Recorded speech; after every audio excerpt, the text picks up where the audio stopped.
और चलिए खबरों में आगे बढ़ते हैं। समाजवादी पार्टी के महासचिव स्वामी प्रसाद मौर्य ने एक बार फिर से सरकारी खर्चे पर सुंदरकांड का पाठ कराए जाने के फैसले पर सवाल उठाए हैं।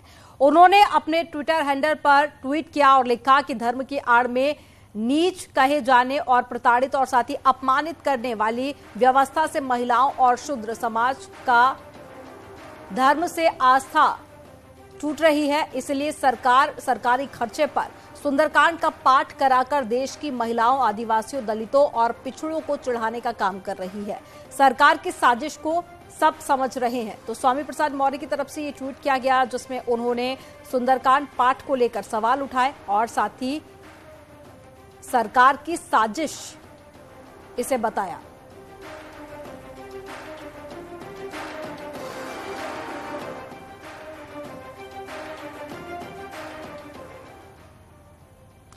तो वहीं एसपी मौर्य के ट्वीट पर बीजेपी ने पलटवार किया। स्वामी प्रसाद मौर्य के ट्वीट पर कैबिनेट मंत्री नंदगोपाल नंदी ने पलटवार करते हुए कहा कि पहले भी मानस पर संग्राम छिड़ चुका है। उन्होंने ट्वीट में लिखा कि जाति वर्ग की सीमा के परे घर घर पूजी जाने वाली रामचरितमानस और सुंदरकांड का पाठ होता है।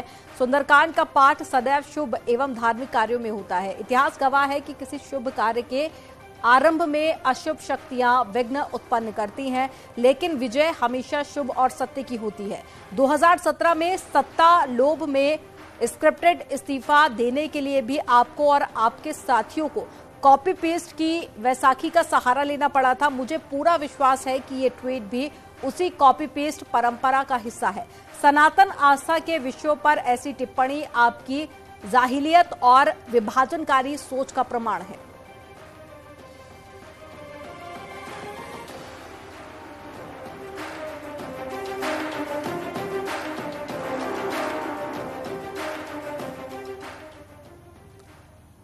वाराणसी बीजेपी सांसद सुब्रत पाठक ने बड़ा बयान दिया। कन्नौज से बीजेपी सांसद सुब्रत पाठक का कहना है कि जाति से पहले धार्मिक जनगणना होनी चाहिए ताकि देश के लोगों को पता चल सके कि देश का बंटवारा धर्म के आधार पर हुआ था। मेरा तो स्पष्ट मानना है कि जाति जनगणना से पहले धार्मिक जनगणना हो, क्योंकि इस देश का विभाजन धर्म के नाम पर हुआ था। 1947 में इस्लाम के नाम पर पाकिस्तान का डिवीज़न हो गया था। तो आज जब धर्म के नाम पर हमारे देश का विभाजन हो चुका है, तो आज कम से कम इस देश में अल्पसंख्यक कहे जाने वाले लोगों की संख्या का भी तो चिन्हित होना चाहिए। आखिर कितना मुसलमान है, कितना क्रिश्चियन है, तो ये एक बार संख्या इनकी सामने आए तो उसके बाद में जाति जनगणना हो, ताकि यहाँ के लोगों को समझ में आ सके कि अगर यदि 100 मुसलमान है तो उसके सापेक्ष हमारी संख्या कितनी है, तो हमारे अधिकारों पे कहीं दूसरा डाका न डाल ले। लखनऊ में डिप्टी सीएम ब्रजेश पाठक ने न्यूज 18 से बातचीत की। उन्होंने कई मुद्दों पर अपनी बात रखी। मेगा टेक्सटाइल पार्क को लेकर भी डिप्टी सीएम ने पीएम मोदी का आभार जताया। उन्होंने कहा कि विकास के लिए मोदी योगी बेहद जरूरी है। इस दौरान अखिलेश यादव पर भी डिप्टी सीएम ने तंज कसा। उन्होंने कहा कि उनका बंगाल की खाड़ी में अधिवेशन चल रहा है और क्या कुछ कहा वो भी आपको सुनवाते हैं। साथ में डिप्टी सीएम ब्रजेश पाठक जी हैं। सर, एक बड़ी सौगात प्रधानमंत्री नरेंद्र मोदी जी दी है मेगा टेक्सटाइल पार्क की।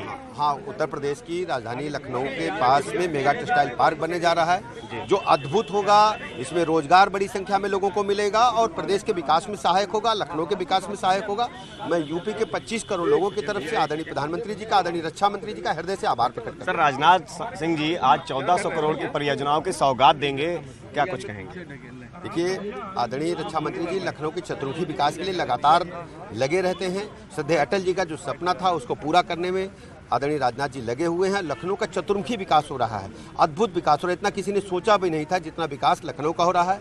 1 दर्जन से अधिक फ्लाईओवर बन रहे हैं, 105 किलोमीटर की पेरिफेरल रोड बन रही है, हॉस्पिटल्स बन रहे हैं और रोजगार को लेकर के अनेक बड़े काम हुए हैं। ब्रह्मोस मिसाइल भी लखनऊ में बन रही है। अब तो मेगा टेक्सटाइल पार्क भी लखनऊ को मिला। सर, अंतिम सवाल है, अखिलेश यादव राष्ट्रीय अधिवेशन कर रहे हैं, 30 गठबंधन महागठबंधन राष्ट्रीय अधिवेशन बंगाल की खाड़ी के पास कर रहे हैं और पार्टी की जो हालत है धीरे धीरे उधर ही जा रहे हैं। मुलायम सिंह यादव के निधन के बाद से सपा से ये पहला लोकसभा चुनाव है। अखिलेश इस वक्त कांग्रेस को छोड़कर बाकी विपक्षी नेताओं से मुलाकात कर रहे हैं और उन्हें बीजेपी के खिलाफ एकजुट कर रहे हैं। लेकिन अखिलेश की इस रणनीति पर बीजेपी की भी नजर है। अखिलेश यादव के पश्चिम बंगाल दौरे पर दोनों डिप्टी सीएम ने डबल अटैक किया है। आपको दिखाते हैं।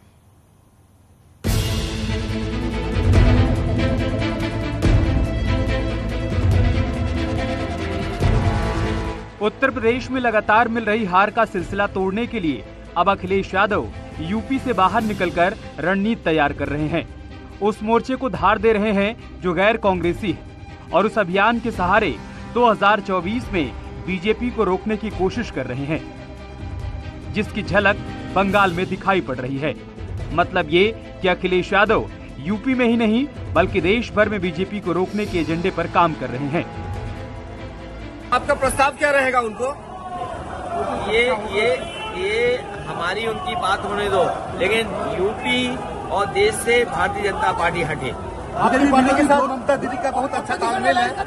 जया बच्चन जी आई थी 21 के चुनाव में। ये प्रेस के लिए सवाल हो सकता है कि अपोजिशन अलायंस, लेकिन पूरे देश की जनता भारतीय जनता पार्टी को हटाना चाहती है।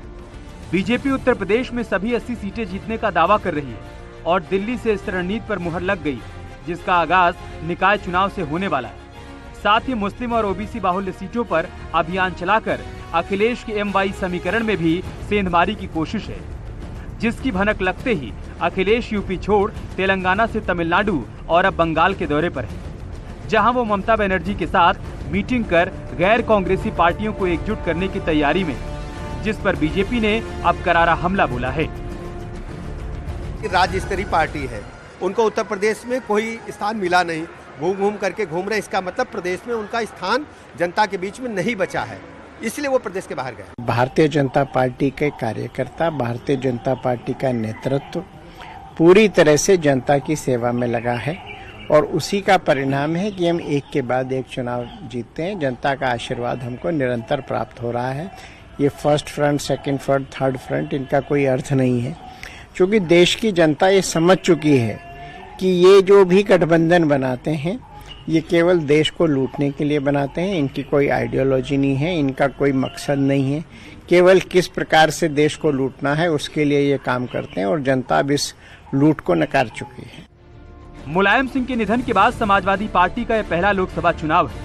अगले आम चुनाव के लिए अखिलेश ने किसान, नौजवान, मुसलमान, दलित और पिछड़ों को अपना बेस वोट बैंक बनाने की रणनीति तैयार कर ली है।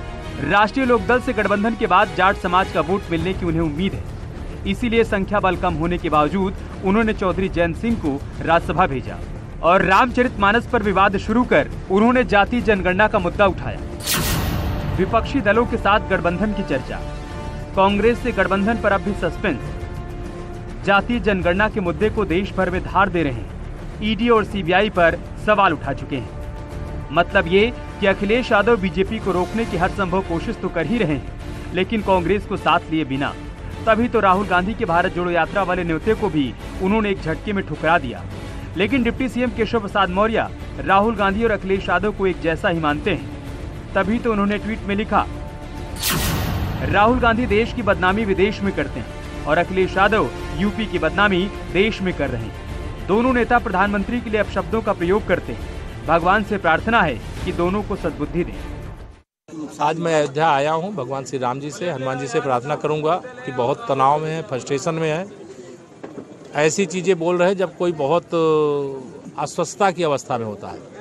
ऐसे शब्दों का प्रयोग कर रहे हैं, कोई इतने बड़े दायित्व में रहने वाला व्यक्ति नहीं प्रयोग करता है।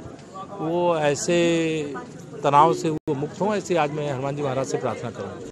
यूपी के दोनों डिप्टी सीएम अखिलेश को घेरने का एक भी मौका नहीं गवाते और समय समय पर अखिलेश यादव को आईना दिखाते रहते हैं और इन सब से परे बीजेपी की रणनीति पर भी काम कर रहे हैं, जिससे 2024 में यूपी का परिणाम एक तरफा हो और नई टीम के साथ 27 मार्च से ओबीसी बाहुल्य सीटों पर अखिलेश की कमर तोड़ने के लिए सम्मेलन का आगाज भी करने वाले हैं, जिसकी कमान केशव प्रसाद मौर्य संभाल रहे हैं।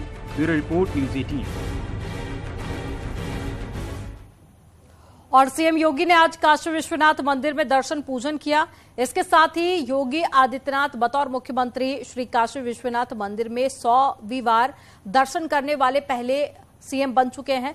2017 में प्रदेश की सत्ता संभालने वाले योगी आदित्यनाथ जब भी काशी आते हैं अमूमन हर बार बाबा विश्वनाथ के दरबार में हाजिरी लगाते हैं। सीएम योगी मंदिर में पोषणोपचार विधि से दर्शन पूजन कर लोक कल्याण की कामना करते हैं। सरकारी साल 2017 से अभी तक अपने पहले और दूसरे कार्यकाल में सीएम योगी आदित्यनाथ 100 बार बाबा के दरबार में हाजिरी लगाने वाले पहले सीएम बने हैं। तो वहीं मुख्यमंत्री योगी आदित्यनाथ कल 113वीं बार वाराणसी के 2 दिवसीय दौरे पर रहे। चलिए यहां रुकेंगे एक छोटे से ब्रेक के लिए। खबरों का सिलसिला आगे भी जारी रहेगा।